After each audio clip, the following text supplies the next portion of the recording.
Baking and cooking is an art and science which requires precision and accuracy.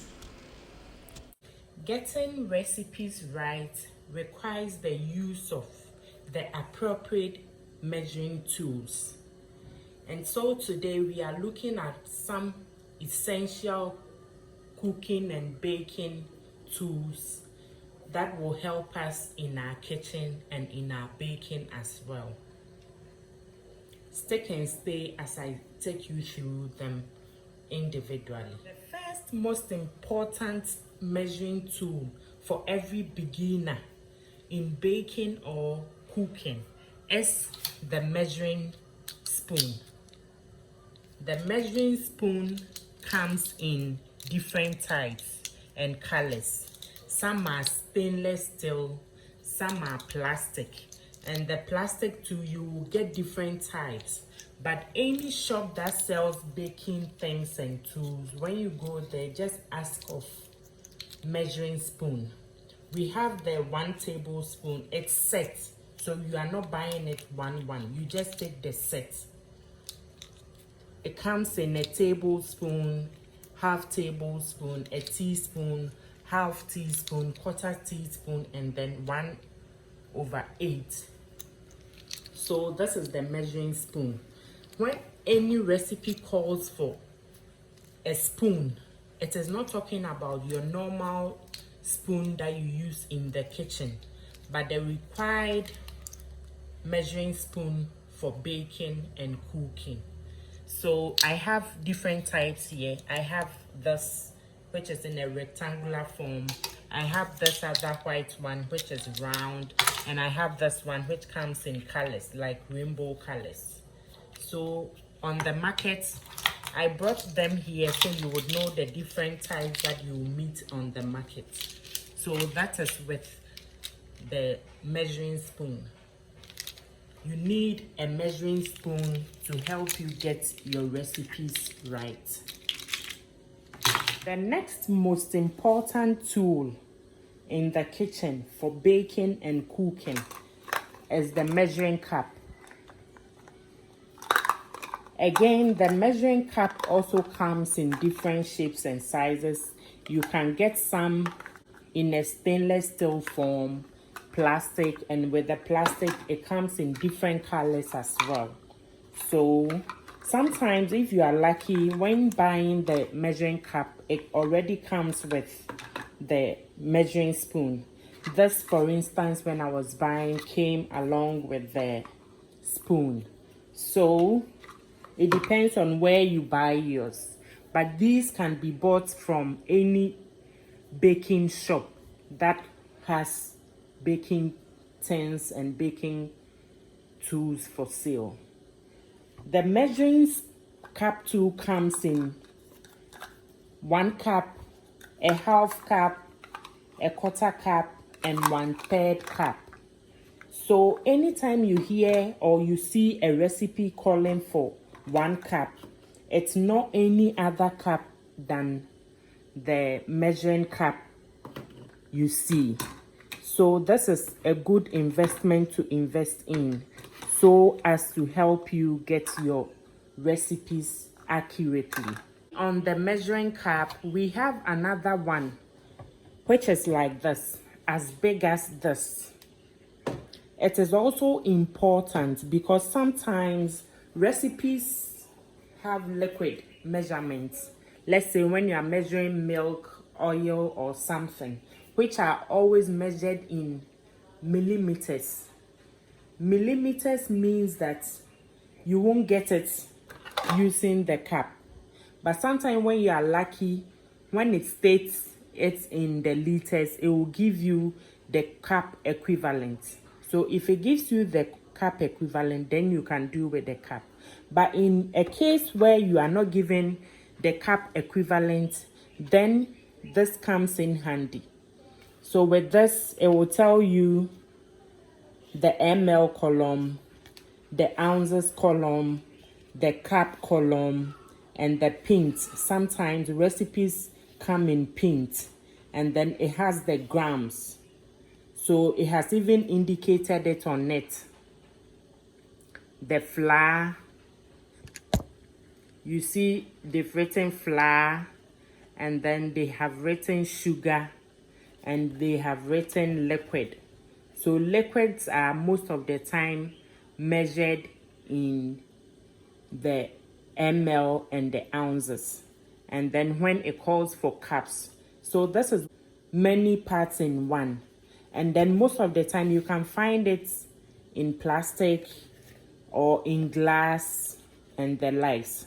So whichever comes to you, you can just buy it, just so it would help you to get your measurements accurate. Aside the cups and spoons, we have the measuring scale. I have two types of measuring scales here that are also important. This is the digital measuring scale, and I have the manual one as well. The manual one measures in pounds and kilogram, and the digital one too measures the same. It measures in pound, it measures in grams, it measures in ounces, and it measures in 4 different ways. So sometimes this one will come in handy when I'm measuring something small, and this one, it's up to 20 kilogram. So it means that when I have bigger things to measure, I can make do with the manual one. So this is what I'm talking about. The manual, which always comes with the bowl, and the digital one. So for a beginner in baking or someone who just does baking for passion, you can start with the digital skill. Then as you progress and you feel there is a need for the manual, you can invest in the manual as well. But you definitely have to invest in a measuring scale. Measuring scales come in handy when recipes come in grams and not cups, hence the need to invest in measuring scales. And when you are doing large scale baking or cooking, you don't have time for doing cups and things. So these ones come in handy when you are going on a large scale. Aside the measuring scale and the cups and the rest, baking and cooking is about precision and accuracy, like I said. Some recipes will call for you to strain your flour and the things, and I always advise that you strain your flour. Sometimes the flour might have kept long at the shop and might have developed worms and other things. You might not know. The only time you get to know is when you strain. So straining your flour is very important. It might have weevils and other things in it. Aside it having weevils and other things in it, when you strain it, it loosens the flour so that it can help mix well into the liquid. So you need a strainer to help you do just that. Sometimes in preparing your juices and other things, you would want to strain your lemon juice or anything. This smaller strainer also comes in handy. Or when it's something small and you don't want to do big cleaning, the smaller strainer comes in handy. So this is also a must-have for every baker or cook. We have this other tool which is also important, a rolling pin. You can use it for rolling your cookies, your meat pie. When you are cooking and you need to tenderize your meat, you can use this as a tool to help you tenderize your meat.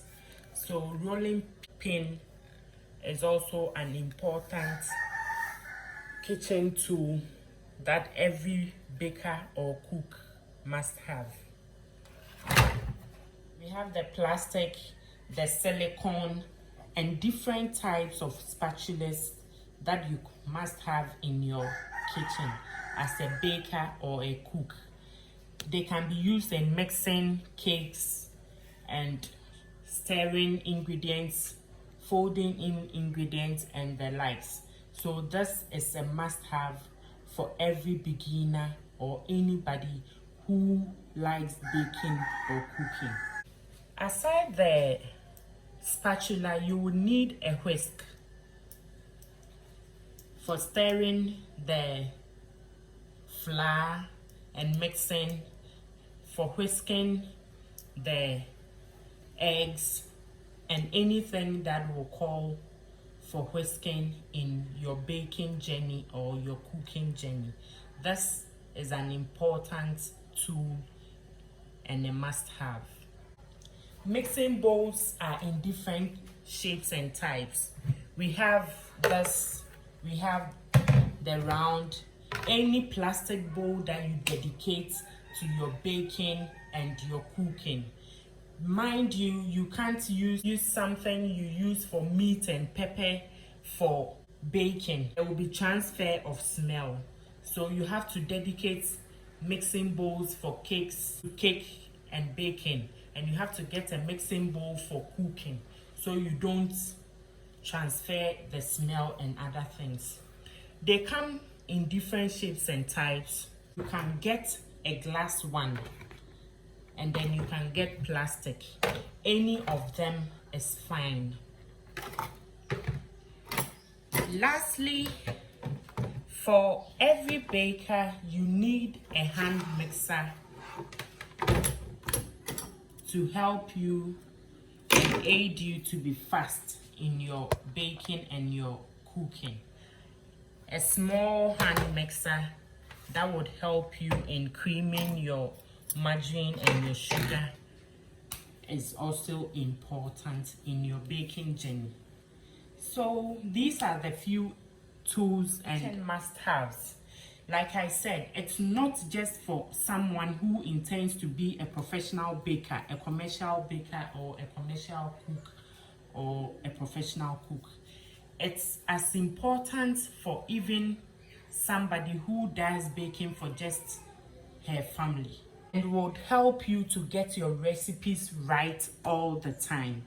So I would entreat everyone to invest in these tools so that your cooking will come out better and you can get your recipes accurately without any mistakes. Stick with us and continue watching.